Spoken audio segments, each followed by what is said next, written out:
По този начин се гаси модела посредством запушването на алкохолната тръбичка. Хубаво е модела да не се оставя без гориво. И това е в общи линии. Тъй като забравих на първото видео да покажа, че след като запалим трябва да поставим въздушния филтър, за да не поема прах. Сега направихме това кратко видео. В общи линии е това.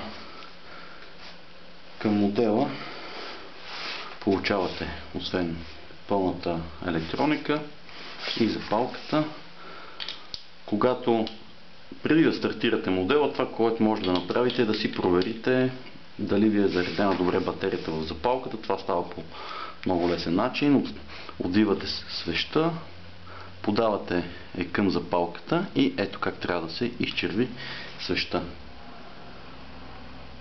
Много е вероятно, ако батерията не ви е заредена както трябва, свещта да не развие нужната температура и модела да не иска да запали.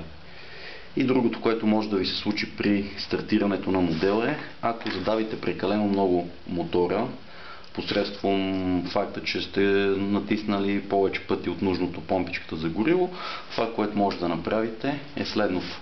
Отстранявате мъркочленцето за гориво, което влиза в карбуратора.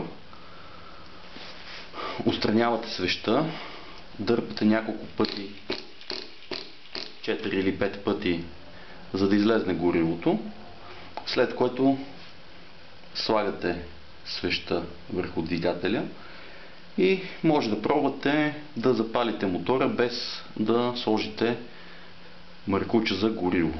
Модел най-вероятно ще припали и ще угасне. След това вече може да си поставите мъркочленцето тук и да си стартирате двигателя.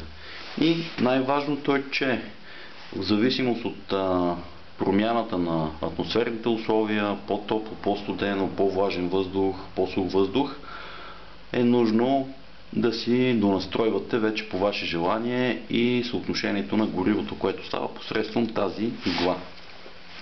Иглата, която е за празни обороти тук, аз лично никога не съм пипал, но за нея съм чел, че тя е хубаво да се върти не повече от 1/8 обороти наляво или надясно. Но на този етап аз не мисля, че има нужда от това.